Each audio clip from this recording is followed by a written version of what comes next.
నమస్కారం friends, welcome to Manchi Margam channel.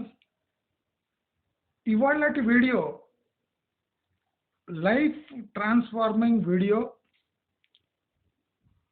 కొన్ని లక్షలు మీ డబ్బులు మిగిలించే వీడియో, మీ భవిష్యత్తును కాపాడే వీడియో. ఈ వీడియో చూసే ముందే బ్లైండ్గా ఈ వీడియోని షేర్ చేసేయండి, లైక్ కొట్టండి. నా ఛానల్ని సబ్స్క్రైబ్ చేసుకోకుంటే సబ్స్క్రైబ్ చేసుకోండి. పదే పదే నా ఛానల్కి ఫైనాన్షియల్ డొనేషన్స్ ఇవ్వండి అని ఎందుకు అంటున్నాను అంటే, ఈ ఛానలే కాకుండా నాకు ఇంకా 2 ఛానళ్ళు తీసే ప్లాన్ ఉంది. ఆ ఛానళ్ళు ఈ ఛానల్ని తలదన్నేలా ఉంటాయి కూడా. దానికోసం నేను ప్రిపరేషన్ మొదలుపెట్టాను.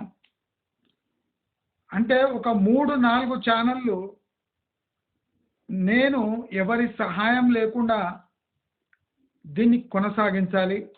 అది నా ఎయిమ్.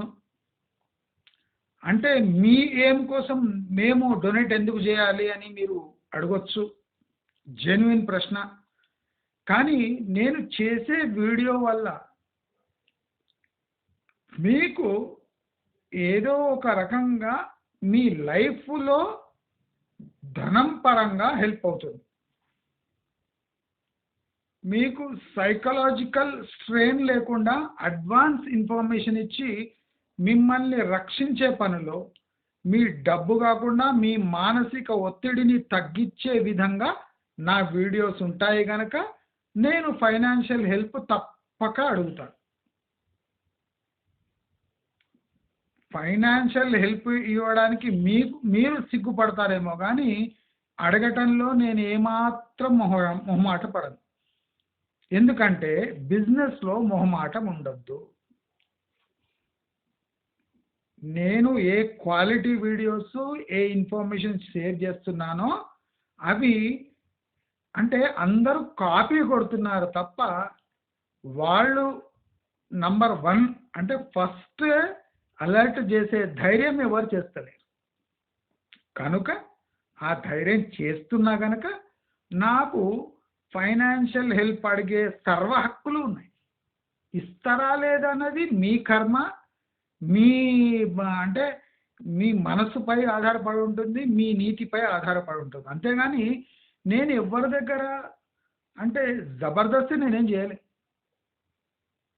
నా వీడియో క్వాలిటీ బాగుంది కనుకనే నేను అంటే కాన్ఫిడెన్స్తో డబ్బులు అడుగుతున్నా. ఇప్పుడు నేను ఇండిపెండెంట్గా వర్క్ చేయాలంటే నాకు బయట నుంచి అంటే మీలాంటి వాళ్ళ నుంచి సహాయం అందకపోతే నాకు ప్రాబ్లం అవుతుంది అని నేను గత వీడియోలో చెప్పాను. మంచి మార్గాన్ని తలదన్నే వీడియోలు నేను చేయాలి అంటే నాకు ఫైనాన్షియల్ వెసులుబాటు కావాలి. నేను 10 మందిని పెట్టుకొని ఇలాంటి వీడియోస్ నేను తీయలేను. నేను ఎవరిపై భరోసా చేయలేను. నేను ఒక్కడినే అన్ని ప్లాన్ అంటే నేను చేసే పనులు మా ఇంట్లో వాళ్ళకు కూడా తెలియవు.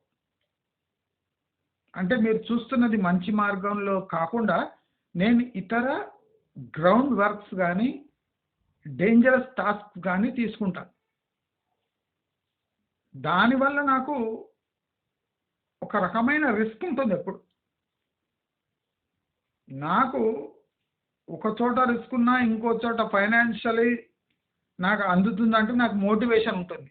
కనుక నేను తప్పకుండా నా ఛానల్ని డొనేట్ చేయమని నిర్మోహమాటంగా అడుగుతున్నా. ఇంకా మీ ఇష్టం, మీ కర్మ అని కూడా నేను బాగా ఆలోచించే అంటున్నాను.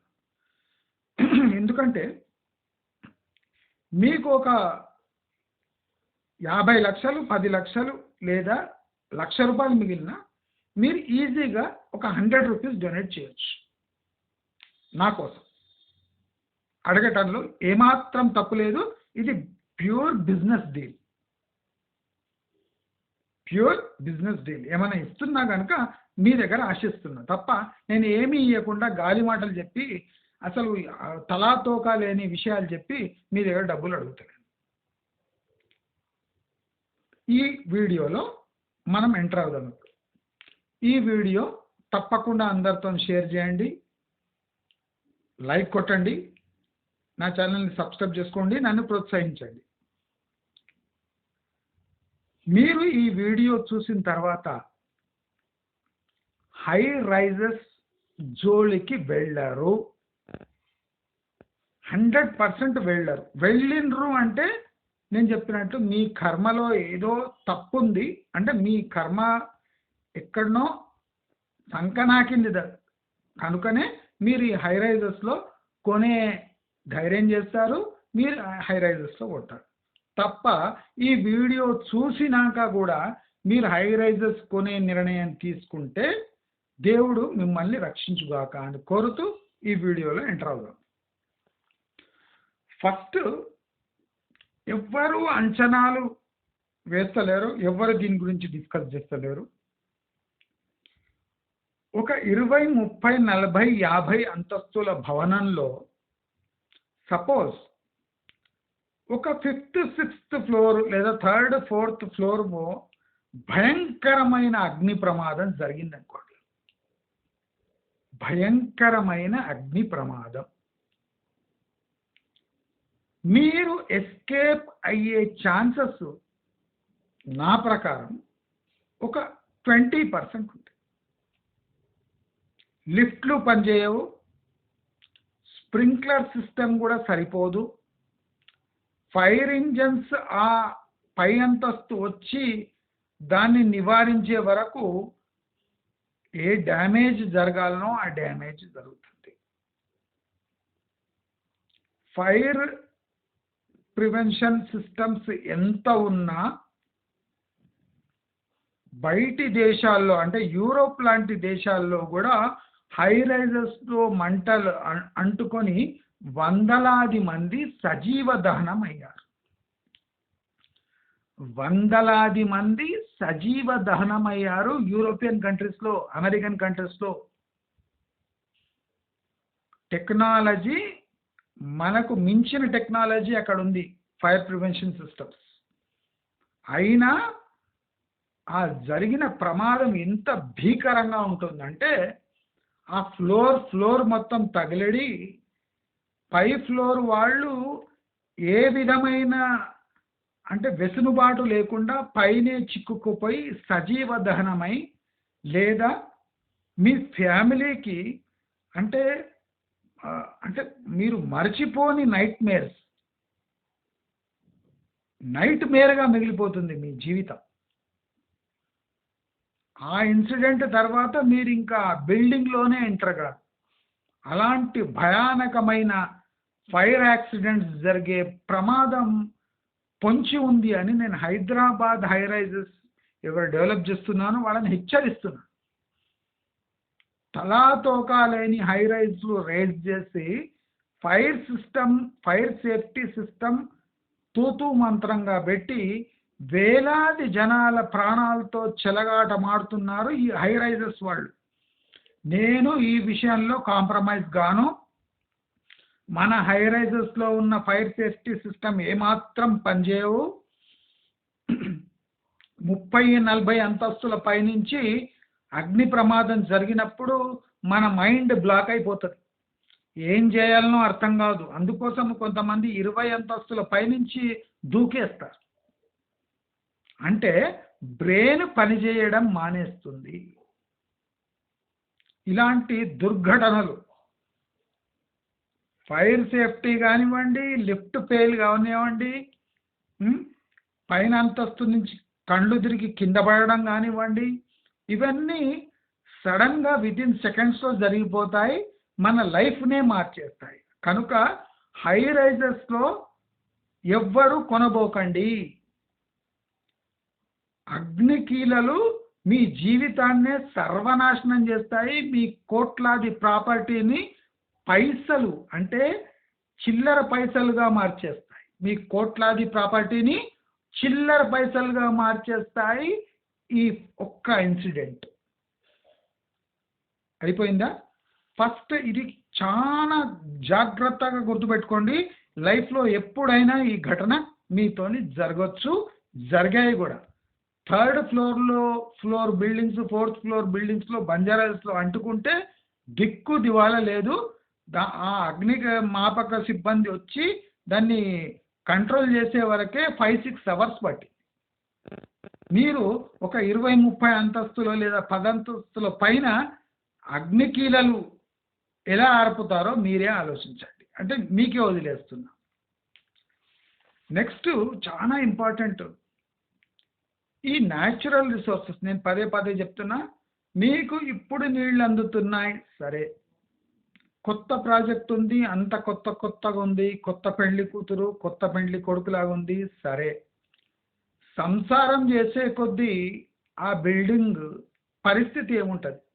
ఈ న్యాచురల్ రిసోర్సెస్, వాటర్ కానివ్వండి, ల్యాండ్ కానివ్వండి, land based pollution, water treatment systems కానివ్వండి, ఎలక్ట్రిసిటీ కానివ్వండి, ఇతర మెయింటెనెన్స్ కానివ్వండి, లేదా గ్రౌండ్ ఫ్లోర్లో ఉన్న పార్కింగ్ వెసులుబాటు కానివ్వండి, అంటే ప్రతి న్యాచురల్ సిస్టమ్ రిసోర్సెస్ పై తీవ్రమైన ఒత్తిడి పడుతుంది. ఒక బిల్డింగ్లో మీరు ఇమాజిన్ చేయండి, 250 250 ఇది ఉంటే, ఫ్లాట్స్ ఉంటే ఎంతమంది ఉంటారు అంటే సుమారు 1200 మంది ఒక అపార్ట్మెంట్లో, అంటే ఒక కాంప్లెక్స్లో ఉంటారు. మీరు న్యాచురల్ రిసోర్సెస్ పై అన్ఇమాజినబుల్ ప్రెషర్ వేస్తున్నారు. అది కాకుండా మీ హై రైజెస్ పక్కకే వందలాది హై రైజెస్, మీ ఫ్లాట్ పక్కకే వందలాది మంది. దాని ప్రభావం చాలా తీవ్రంగా ఉంటుంది, గుర్తుపెట్టుకోండి. మీకు ఇప్పుడు ఆషామాషిగా అనిపిస్తుండొచ్చు, కానీ దీని ప్రభావం వచ్చే 10 ఏళ్లలో అతి భయంకరంగా ఉంటుంది. ఇది ఒక పాయింట్. రెండో పాయింట్ ఇది. మీకు మూడో పాయింట్, ఈ రిసోర్సెస్ కాకుండా మనము కొనే కార్లు కానీ ఇతర వాహనాలు కానీ దానికి అంటే ఈ గేటెడ్ కమ్యూనిటీకి అనుగుణంగా ఉండాలి. దాని సేఫ్టీ కూడా మనకు ముఖ్యం, దాని మెయింటెనెన్స్ ముఖ్యం, దాని పార్కింగ్ కూడా ముఖ్యం. పార్కింగ్ ఎక్కడో ఉండి మీ ఫ్లాట్ ఎక్కడో ఉంటే ఆ పార్కింగ్ స్థలానికి వెళ్ళడానికే మీకు 5-10 నిమిషాలు పడుతుంది. మీరు పైనుంచి లిఫ్ట్కు కిందికి రాగలరు, కానీ నడుచుకుంటూ మీ కార్ పార్కింగ్ స్పేస్ వరకు ఎవరు తీసుకెళ్తారు అని అడుగుతున్నా. ఎవరైనా వృద్ధులు కానీ, అంగవికలాంగులు కానీ, పిల్లలు ఉన్నవాళ్ళు కానీ, ఎవరైనా కానివ్వండి, లేదా అస్తమా ఉన్నోళ్ళు కానివ్వండి, లేదా కాన్స్టెంట్గా ఏదో ఒక ఎలర్జీ ఉన్నోళ్ళు కానివ్వండి, నడవలేక అవస్థలు పడేవాళ్ళు, ఆర్థరైటిస్ ఉన్నోళ్ళు కానివ్వండి, లిఫ్ట్ నుంచి మీరు పార్కింగ్ ఏరియాకు లిఫ్ట్లో వస్తారు, కానీ అక్కడి నుంచి మీ కార్ వరకు ఎలా నడుచుకుంటూ వెళ్తారు అని ఒక చిన్న ప్రశ్న, పెద్ద ప్రశ్న, ఇంపార్టెంట్ ప్రశ్న వేస్తున్నాను. ఇది ఒక్కసారి మీరు ఇమాజిన్ చేసుకోండి. మీరు హై రైజెస్లో మీ ఫ్లాట్ కొనరు, ఖచ్చితంగా కొనరు, 100% కొనరు. నేను రాసిస్తా. ఈ ఒక్క ప్రాబ్లం చాలు మీకు. లిఫ్ట్ నుంచి పార్కింగ్కి వస్తారు, పార్కింగ్ నుంచి మీ కార్ వరకు మీకు ఈ అవస్థలు ఉన్నవాళ్ళు, హెల్త్ ప్రాబ్లమ్స్ ఉన్నవాళ్ళు, వృద్ధులు, ఆర్థరైటిస్ ఉన్నవాళ్ళు, అస్తమా అటువంటి వ్యాధులు ఉన్నవాళ్ళు ఎలా నడుచుకుంటూ వెళ్తారు? మీరు వెళ్ళి కారులో కూర్చొని ఆ కారు రోడ్డుకు వచ్చే వరకే 10-15 నిమిషాలు పడుతుంది. అంటే మీకు ఏ చిన్న చిప్స్ ప్యాకెట్ కొనేదున్నా మీరు 15 నిమిషాల సమయం కేటాయించాలి. ఇది పెద్ద అంటే మీకు అసౌకర్యం కాదా అని అడుగుతున్నా. అవునా కాదా కమెంట్ బాక్స్లో పెట్టండి. సింపుల్. ఈ మూడో పాయింట్ వల్ల మీ డిసిషన్ మొత్తం చేంజ్ అయిపోవాలి. అంటే మీలో మానవత్వం కానీ, మీలో తెలివితేటలు కానీ ఉన్నోళ్ళు తీసుకోను అని డిసైడ్ అయిపోతారు ఈ థర్డ్ పాయింట్కి. అయితే మనం ఇప్పుడు ఫోర్త్ పాయింట్కి వద్దాం. మీకు జనరలీ బయట కాలనీస్లో ఉండే సర్వీసెస్ కానీ, వెసులుబాటు కానీ, ఇండిపెండెంట్ హౌసెస్లో ఓపెన్ కాలనీస్లో ఉన్న వెసులుబాటు కానీ, దాని ఛార్జెస్ కానీ ఈ గేటెడ్ కమ్యూనిటీలో హై రైజెస్లో ఎక్కువ ఉండవా అని అడుగుతున్నా. ఎంతమంది డెలివరీ వాళ్ళు వచ్చి ఒక 20-30 అంతస్తుల పైన పోయి డెలివరీ ఇవ్వగలరు? దాని కాస్ట్ అలాగే ఉంటుందా? ఎక్స్ట్రా ఛార్జ్ చేయరా? మీరు ఏ సర్వీస్ని పిలిచినా మీరన్నా కిందికి రావాలి, వాడన్నా పైకి పోవాలి. రాను రాను వాళ్ళు ఈ హై రైజెస్ ఆర్డర్స్ పై అడిషనల్ పన్ను వసూలు చేయక తప్పదు, చేస్తారు కూడా. అప్పుడు మీ కాస్ట్ ఆఫ్ లివింగ్ పెరగదా అని అడుగుతున్నా. సింపుల్గా అడుగుతున్నా. ఈ 4వ పాయింట్తో మీరు డిసైడ్ అయిపోవాలి. ఫ్యూచర్లో పొంచి ఉన్న ప్రమాదం ఇలా ఉంటుంది అని మీరు డిసైడ్ అయిపోవాలి. తర్వాతనే హై రైజెస్లో అడుగు పెట్టాలి. దాని గురించి కూడా ఆలోచించాలి. అంటే ప్రమాదాల చిట్టా విప్పుతున్నా. గమనించండి, ప్రమాదాల చిట్టా ఇది. లైక్ చేయండి, షేర్ చేయండి, సబ్స్క్రైబ్ చేసుకోండి. నా ఛానల్కి తప్పకుండా డొనేట్ చేయండి. ఇప్పుడు 5వ పాయింట్ వస్తున్నా నేను. ఇవన్నీ ఒక పక్కన పెడితే మీ ప్రతి ఒక్క పని మీ ఎనర్జీ సేవ్ అవుతుందా, వేస్ట్ అవుతుందా అంచనా వేసుకోండి. మీ పని సేవ్ అవుతుందా, మీ ఎనర్జీ వేస్ట్ అవుతుందా, సేవ్ అవుతుందా? మీరు మీ ఫ్లాట్ బయట వెళ్ళారు అంటే మీ ఎనర్జీ తీవ్రంగా వేస్ట్ అవుతుంది.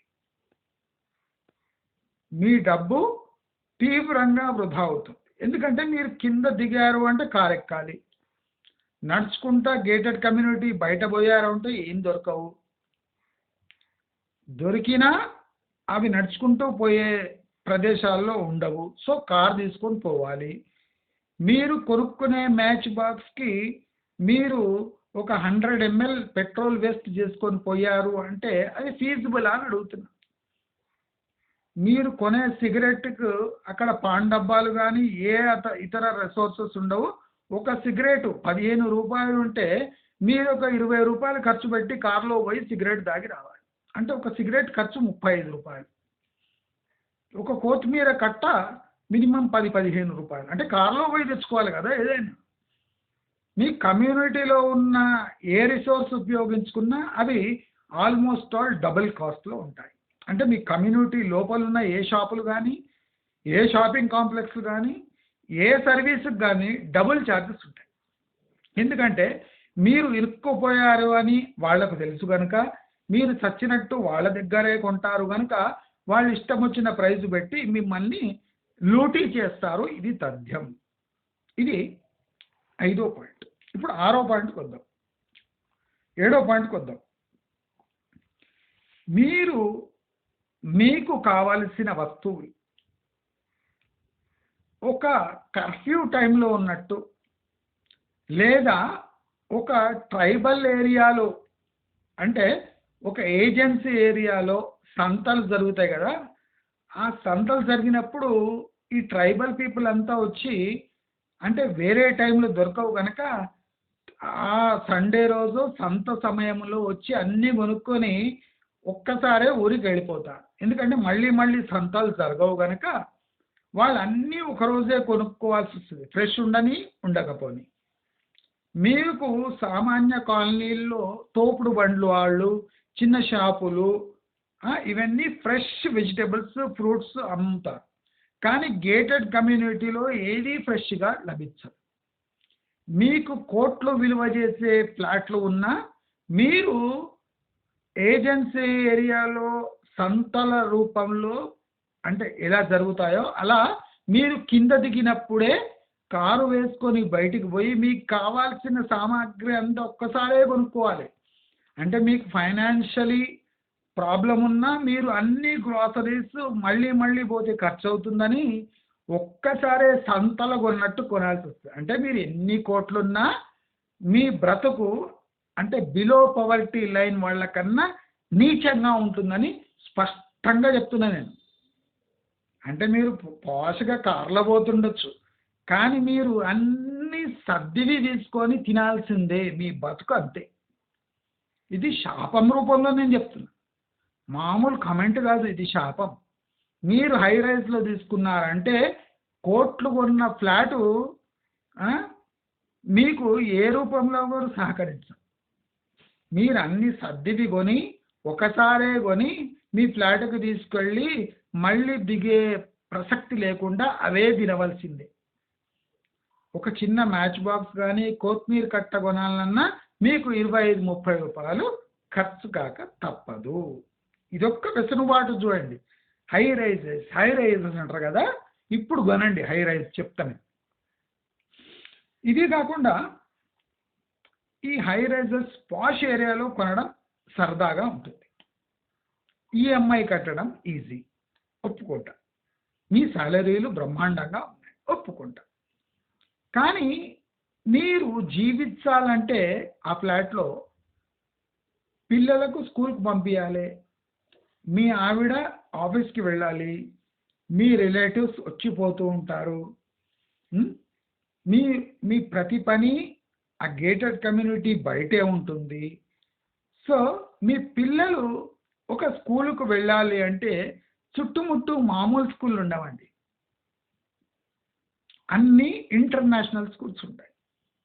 అంటే మీ పిల్లలు చదువుకోవాలి అంటే మీ ఇంటి ఈఎంఐకి సగం డబ్బులు 50% అమౌంట్ ఫీజు రూపంలో వాళ్ళ స్కూళ్ళకు తగిలేయాలి.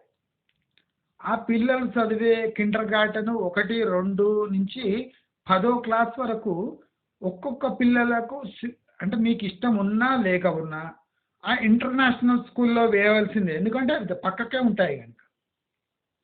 అంటే మిమ్మల్ని నాకేయడానికి ఆ స్కూల్ కట్టేసింటారు. మీరు సాఫ్ట్వేర్ కనుక మీకు బలుపు ఎక్కువ అని, మీకు తెలివి తక్కువ అని వాళ్ళు గమనించి ఆ ఇంటర్నేషనల్ స్కూల్స్, ఈ పాష్ ఏరియాలో ఇంటర్నేషనల్ స్కూల్స్ మాత్రమే ఉంటాయండి. మీ ఫ్లాట్ ఈఎంఐకి సగం మీరు మీ పిల్లల భవిష్యత్తు అని ఒక పేరు పెట్టుకొని ఫీజు రూపాయినా వాళ్ళు నాకేస్తారు. మిమ్మల్ని వాళ్ళు నాకుతున్నా మీరు చూసి ఏం చేయలేక దుస్థితి మీది ఉంటుంది. ఇది చాలా సంతోషకరమైన విషయం. మీ అహంకారానికి చెప్పు దెబ్బ. చాలామంది ఈ హై రైజెస్లో ఉంటే నా జీవన ప్రమాణాలు పెరుగుతాయి. ఎట్లా పెరుగుతాయి? సర్ది తిండి తింటారు, బయట పోలేని పరిస్థితి, కారు ఉన్నా దాని దగ్గర పోలేని దుస్థితి. ఇంటర్నేషనల్ స్కూల్ బడుల్లో వేస్తే మీ పిల్లగానికి ఇంగ్లీష్ తప్ప ఏమాత్రం బుద్ధి పెరగదు. నేను ఆ సెక్టర్ చూశాను కనుక మీ ముఖాన్ని చెప్తున్నా. మీ ఏ బోర్డు సాఫ్ట్వేర్ అయినా నాకున్న నాలెడ్జ్ ఈ విషయంలో మీకు లేదు, ఉండబోదు. మీరు ఏ సాఫ్ట్వేర్ అయినా కానివ్వండి, ఎంత పెద్ద టాప్ పొజిషన్లు ఉన్నాయండి. స్కూలింగ్ గురించి, స్కూల్ ఎడ్యుకేషన్ గురించి నాకు పాఠాలు మీ దగ్గర నేర్చుకునే అవసరం లేదు. మీరే ఈ విషయంలో సన్నాసు, మీరే ఈ విషయంలో పరమ సన్నాసు. మీరు ఇంటర్నేషనల్ స్కూల్లో వేస్తే అక్కడ కూడా ఐసిఐసి సిబిఎస్సి ఉన్న ఇప్పుడు చాలామంది స్కూల్స్లో కాస్ట్ ఎక్కువ అవుతుందని ఎన్సీఆర్టీ సిలబస్ అదే ఫీజు, దానికి ఒక 10% డిస్కౌంట్లో ఇప్పుడు ఐసిఐసి సిబిఎస్సి ఉంది, దానికన్నా 10-20% డిస్కౌంట్తో ఎన్సీఆర్టీ అంటే గవర్నమెంట్ స్కూల్లో ఏ టెక్స్ట్ బుక్ చదివిస్తారో అదే టెక్స్ట్ బుక్, కానీ ఫీజులు మాత్రం మీ దగ్గర నాకేస్తారు. ఇది ఒక వెసులుబాటు అంటారా? మీ పిల్లలు స్కూల్కు వెళ్ళాలి అంటే వాళ్ళ స్కూల్ బస్సు లోపలికి రావాలి. మీ పిల్లలు ఆ పై అంతస్తు నుంచి స్కూల్ కోసం ఆ నిద్ర మత్తులో దిగి రావాలి, వచ్చినాక కూడా మళ్ళీ పైకి రావాలి. వాళ్ళకు రావడానికి కాకపోతే మీరు అంత దిగొచ్చి వాళ్ళని పికప్ చేసుకొని పైకి వెళ్ళాలి. అంటే ఇదంతా వెసులుబాటు అంటారు.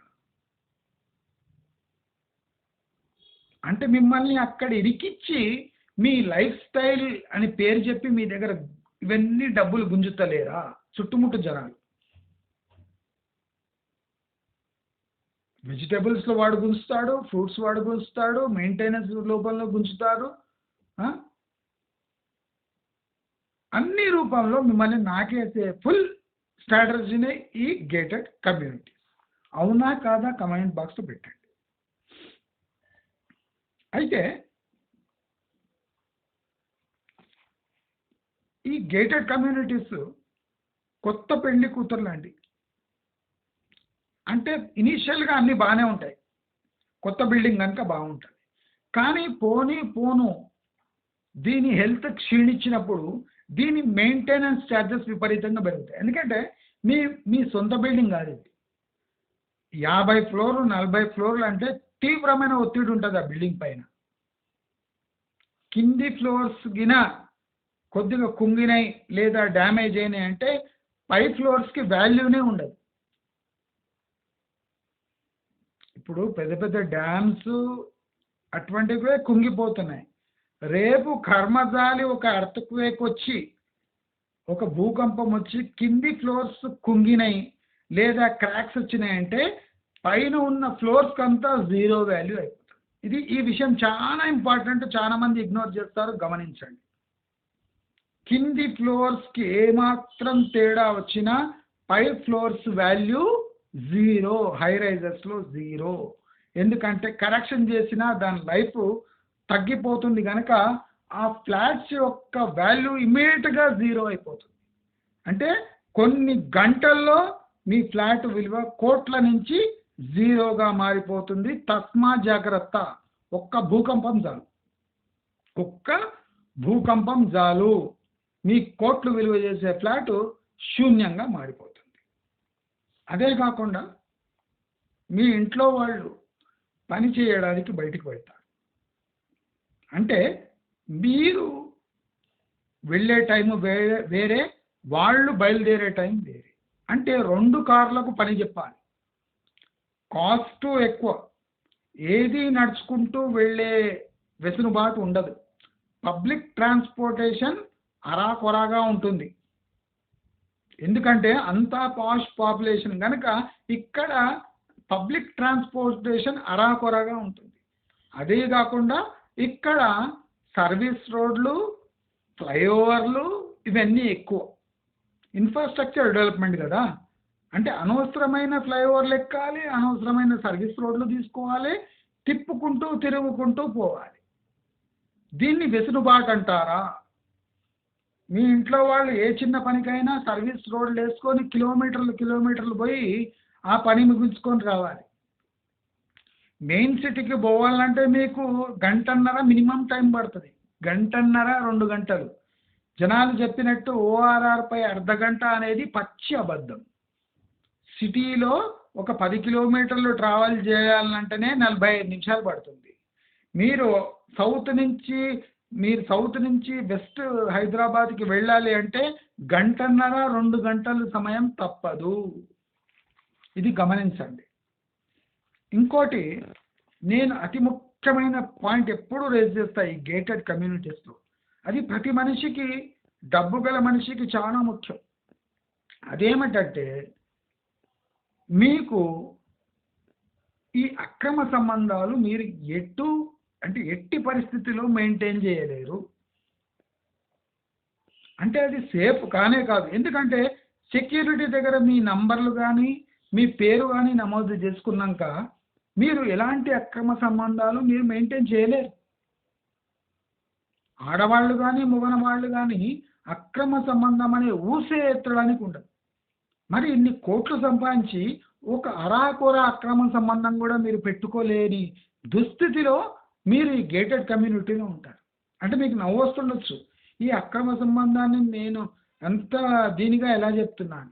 కానీ మీరే ఆలోచించండి, మీ కోట్లు సంపాదన ఎందుకు?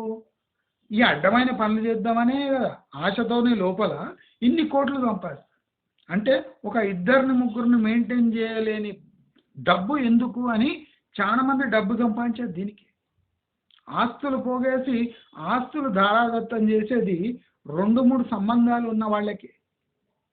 అంటే ఇన్ని డబ్బులున్నా మీరు ఒక చిన్న అక్రమ సంబంధం మెయింటైన్ చేయలేని దుస్థితి మీకు కలుగుతుంది. చూడండి, మీరు కోట్ల ఫ్లాట్ కొంటారు. దానికి వేలల్లో లక్షలలో ఈఎంఐ కడతారు. కానీ మళ్ళీ ఈ ఫ్లాట్లో రాకుండా ఉండకుండా ఆ, ఒక అక్రమ సంబంధం మెయింటైన్ చేయాలంటే మీరు ఓవయో రూమ్స్ కానీ ఇతర లాడ్జ్లు బుక్ చేయాలంటే అంటే మీ మీ స్థాయికి మీరు ఒక 3 స్టార్ హోటల్లో ఒక రూమ్ బుక్ చేస్తే 6 లేదా 10,000 ఖర్చు అవుతాయి. అంటే మీకు ఒక వేల కోట్ల ఫ్లాట్ ఉన్నా దానికి వేల ఈఎంఐలు లక్షల ఈఎంఐ కట్టినా మళ్ళీ 1000 5,000 10,000 కట్టి ఒక రూమ్ బుక్ చేసి అక్రమ సంబంధాన్ని కొనసాగించాలి అంటే ఇది మీకు అడిషనల్ బర్డన్ కాదా అని అడుగుతుంది. మీరు హై రైజర్స్ అమ్మే వాళ్ళని అడగండి, ఏమండి మరి మేము మా అక్రమ సంబంధాల మాటవేమి, మేము ఒక చిన్న అక్రమ సంబంధం కూడా మేము మెయింటైన్ చేయలేమా అని వాళ్ళ కాలర్ పట్టుకొని అడగండి. ఈ లక్షల ఈఎంఐ మీరు దండుకుంటున్నారు కదా, లాభమేమి? మీరు గేటు బయట అంటే కమ్యూనిటీ బయట ఒక లాడ్జ్ను ఏర్పాటు చేయండి అని మీరు కూడా డిమాండ్ చేయొచ్చు. ఎందుకంటే ప్రతి డబ్బు ఉన్న వాడికి అక్రమ సంబంధం అనేది అది మినిమం క్వాలిఫికేషన్. మీరు సంపాదించే కోట్లాది రూపాయలు ఒక భార్యపై ఖర్చు పెట్టడం వేస్ట్. ఆమె ఇంత లాభ అయిపోయి ఉంటుంది. ఇప్పుడు నెక్స్ట్ ఏం చేయాలంటే ఒక సన్న ఉన్న అక్రమ సంబంధం మీరు పెట్టుకోవాల్సిందే. ఆ అక్రమ సంబంధం కూడా పెట్టుకునే దుస్థితి ఈ గేటెడ్ కమ్యూనిటీలో ఉంటుంది అని నేను ఖచ్చితంగా చెప్పగలను. అట్లీస్ట్ ఈ విషయమైనా మీరు గమనించి ఆ గేటెడ్ కమ్యూనిటీస్లో మీరు ఈ ఈ ఫ్లాట్స్ తీసుకోపోకండి. మీ ప్రైవసీకి ఏమాత్రం ప్రైవసీ ఉండదు. దయచేసి మీరు గమనించండి. మీ ప్రైవసీకి ప్రైవసీ లేని ఆ కోట్ల రూపాయల ఫ్లాటు దేనికి అని ప్రశ్నిస్తున్నాను. అదే కాకుండా అతి తీవ్రమైన ప్రమాదం ఈ గేటెడ్ కమ్యూనిటీలో ఇంకోటి ఉంది. ఏమంటే ఈ కరోనా అటువంటి మహమ్మారి సోకినప్పుడు గేటెడ్ కమ్యూనిటీలో ఈజీగా సోకుతుంది. ఇప్పుడు కరోనా వచ్చినప్పుడు చూడండి, ఇప్పుడు ఇండిపెండెంట్ హౌసెస్ అంటే మనము అంటే సర్వెంట్స్ రానియము, అంత అంటే గుట్టుగా ఉంటాము, మన ఫ్యామిలీ మెంబర్స్తోనే వ్యవహరిస్తాము ఉంటాము కనుక మనకు సోకే అవకాశాలు చాలా తక్కువ ఉంటాయి. కానీ గేటెడ్ కమ్యూనిటీలో మన సర్వెంట్ రాకపోయినా పక్క సర్వెంట్ వస్తాడు. అది కాకుండా ఒక బిల్డింగ్లో 1,200 మంది ఉంటారు. అలాంటి ఒక 10 బిల్డింగ్లు ఉన్నాయంటే 14,000 15,000 మంది కిక్కిరిసిపోయి ఉంటారు. దానివల్ల ఈ అంటువ్యాధులు ఈజీగా సోకుతాయా లేదా? అంటువ్యాధులు సోకే ఇది పర్సంటేజ్ చాలా ఎక్కువ ఉంటుంది గేటెడ్ కమ్యూనిటీస్లో. సెక్యూరిటీ దగ్గర నుంచి, పని మనుషుల దగ్గర నుంచి, పార్కింగ్ ఏరియాస్ దగ్గర నుంచి, హ్యాండిల్స్ దగ్గర నుంచి, లిఫ్ట్ దగ్గర నుంచి, మీ నేబర్స్ దగ్గర నుంచి, మీకు అందే గ్రాసరీస్ దగ్గర నుంచి ప్రతి ఒక్కటి పొల్యూట్ అయిపోయి ఉంటుంది. మీరు అందరూ చేతులు పెట్టినాక మీరు అది యూజ్ చేయాల్సి వస్తుంది. అంటువ్యాధులు సోకే ప్రమాదం తీవ్రంగా ఉంటుంది గేటెడ్ కమ్యూనిటీస్లో, ఈ హై రైజెస్లో, ఎస్పెషల్లీ హై రైజ్లో. ఎందుకంటే అందరినీ కుక్కింటారు ఆ బిల్డింగ్ని. దయచేసి ఇది గమనించండి. మీది అక్కడ ప్రైవేట్ అనేది ఏముండదండి, అందరితో పాటు మీకు సర్వీస్ ఉంటుంది. దానివల్ల మీకు తీవ్రమైన ఇబ్బందులు ఫ్యూచర్లో ఫేస్ చేయక తప్పదు. అదీ కాకుండా ఇప్పుడు స్విమ్మింగ్ పూల్ కానివ్వండి, బ్యాడ్మింటన్ కానివ్వండి, ఫంక్షన్ హాల్ కానివ్వండి, ఇదంతా క్యూ సిస్టంలో ఉంటుంది. ఎందుకంటే ఒక 8 నుంచి 10,000 మంది ఒక గేటెడ్ కమ్యూనిటీ హై రైజెస్లో ఉంటున్నారంటే ఇప్పుడు ముహూర్తం సమయం అందరికీ సేమ్ ఉంటుంది. అందరికీ ఆ ముహూర్తానికి ఆ హాల్ కావాలి. లేదా సమ్మర్లో అందరూ స్విమ్మింగ్ పూల్ యూజ్ చేయాలనుకుంటారు.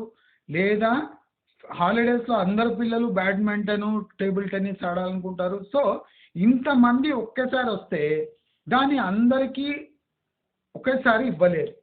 దానికి ఒక క్యూ సిస్టమ్ పాటించాలి. అంటే మీరు కోట్లు పెట్టి అన్ని అమ్యూనిటీస్ ఉన్న హై రైజెస్లో మీరు గేటెడ్ కమ్యూనిటీలో కొన్నా మీరు క్యూ సిస్టమ్ పాటించక తప్పదు.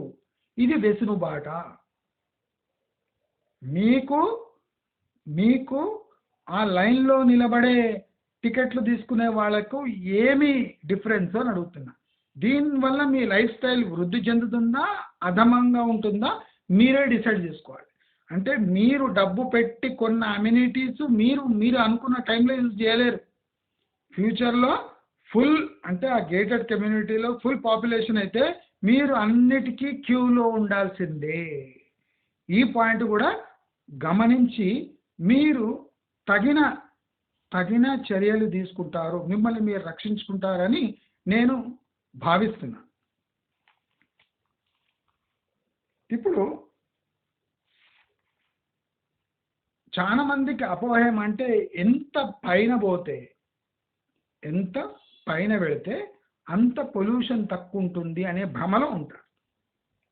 కానీ ఒకటి గమనించండి, చదువుకున్న వాళ్ళైతే ఎప్పుడు వామ్ గ్యాసెస్ హాట్ గ్యాసెస్ ఎప్పుడు పైన పోతాయి, కింద ఉండవు. ఎక్సెప్ట్ వింటర్ సీజన్లో అది అంటే ఈ చలి వల్ల ఈ క్లౌడ్స్ వల్ల అది ఎక్కువ హీట్ అయ్యి పైన పోవు కనుక బతికిపోయారు. కానీ అలర్జీస్ మొత్తం ఈ వింటర్ సీజన్లోనే వస్తాయి. అంటే ఈ పొల్యూషన్ మొత్తం హ్యాంగ్ అవుతూ ఉంటుందండి, పైన పోకుండా ఈ 5th 6th floor 10th floor దగ్గర హ్యాంగ్ అవుతూ ఉంటుంది ఈ పొల్యూషన్ మొత్తం. అంటే ఈ బ్యాడ్ గ్యాసెస్ కానీ ఎయిర్ కానీ. ఇక సమ్మర్లో ఏం జరుగుతుందంటే తీవ్రంగా గ్యాస్ అంతా ఒత్తిడి ఏర్పడి ఈ గ్యాసెస్ అంతా పైవైపు పోతుంది. అంటే పై ఫ్లోర్స్లో ఉన్న వాళ్లకు తెలియకుండానే తీవ్రమైన పొల్యూషన్ ఎదుర్కోవాల్సి వస్తుంది. ఇది ఏ సైన్స్ ప్రొఫెసర్ని అడిగినా మీకు ఎక్స్ప్లెయిన్ చేస్తారు. వేడైన గాలి ఎక్కడ పోతుంది అని మీరు చిన్నప్పుడు చదువుకుని ఉండొచ్చు. అవంతా మర్చిపోయి హై రైజెస్లో పొల్యూషన్ ఉండదు అని కొంటున్నారంటే మీలాంటి మూర్ఖులు చదువుకున్న సన్నాసులు ఈ ప్రపంచంలో ఎవరు ఉండరు అని తెలియజేస్తూ, పైన హై రైజెస్లో ఎంత పైన పోతారో గాలి వీస్తుంది తప్ప పొల్యూషన్ తీవ్రంగా ఉంటుంది అని మీకు ఎడ్యుకేట్ చేస్తున్నా. అది కాకుండా మీకు అన్నిటికన్నా పెద్ద ప్రాబ్లం ఏమంటుంటే మీకు ఆ ఫ్లాట్ రీసేల్ చేసేది ఉంటే, అంటే ఇష్టం లేకుండా మీరు వేరే ఇండిపెండెంట్ ఇల్లు కట్టుకొని అది రీసేల్కి పోయింది అంటే మీరు అనుకున్న ప్రైజెస్ చచ్చినా రాదు. అంటే మీ బిల్డింగ్ పరిస్థితి చూసి మీ ఫ్లాట్ పరిస్థితి అంచనా వేస్తారు. మీ పక్క బిల్డింగ్కి ఏ డ్యామేజ్ జరిగినా అది మీ బిల్డింగ్కి డ్యామేజ్ జరిగినట్టే అని లెక్క ఉంటుంది. మీ పక్క కమ్యూనిటీలో ఏదైనా హై రైజ్కి ప్రమాదం జరిగినా మీ కమ్యూనిటీలో కూడా జరగవచ్చు అనే ఎస్టిమేషన్ వేసుకొని మీ ఫ్లాట్ వాల్యూ తక్కువగా అడుగుతారు. అంటే మీరు అనుకున్న ప్రైజు మీకు రాదు, ఖచ్చితంగా రాదు. మామూలు ఫ్లాట్లో స్టాండ్ అలోన్ అపార్ట్మెంట్స్లో ఈ ప్రాబ్లం తీవ్రంగా ఉంది అంటే హై రైజెస్లో అది తీవ్రంగా ఉంటుంది. దయచేసి ఈ పాయింట్స్ ఖచ్చితంగా ఉంటుంది, దయచేసి గమనించండి. కాస్ట్ ఆఫ్ లివింగ్ కానివ్వండి, హజార్డస్ లివింగ్ కానివ్వండి, డేంజర్ ఆఫ్ లివింగ్ కానివ్వండి, కాస్ట్ ఆఫ్ లివింగ్ కానివ్వండి, అంటే ఈజ్ ఆఫ్ లివింగ్ కానివ్వండి, అన్నీ ఈ హై రైజెస్లో మీరు కోల్పోతారు, 100% కోల్పోతారు. ఈ వీడియో అందరితో షేర్ చేయండి. ఈ వీడియో చూసినాక ఎవ్వడు హై రైజెస్లో ఇన్వెస్ట్ చేసే ధైర్యం చేయడు. చేశాడంటే నేను చెప్పిన కదా, వాడి కర్మ ప్రకారం వాడు ఫలాలు అనుభవించక తప్పదు. వాడి కర్మలో ఏముంటుందో మనం ఏం చెప్పలేం. కాబట్టి ఈ వీడియో చూసిన తర్వాత హై రైజెస్లో ఎడ్యుకేటెడ్ పర్సన్ ఎవ్వరు ఇన్వెస్ట్ చేయబోరు, ఇది తథ్యం. మీకు ఈ వీడియో నచ్చినట్లయితే లైక్, షేర్, సబ్స్క్రైబ్ చేసుకోండి. నా ఛానల్ని ఫైనాన్షియల్గా మీకు తోచినంత హెల్ప్ చేస్తారని ఆశిస్తూ, మీకు నా ఫేస్బుక్ లింక్ యూట్యూబ్లో ఉంటుంది. మీరు నాకు ఫ్రెండ్ రిక్వెస్ట్ పంపించి మీరు మెసెంజర్ ద్వారా మీ డౌట్స్ నన్ను అడగొచ్చు అని కోరుతూ, మీరు మళ్ళీ చెప్తున్నాను, ఈ వీడియో షేర్ చేయండి, లైక్ కొట్టండి, నా ఛానల్ని సబ్స్క్రైబ్ చేసుకోండి. నమస్కారం.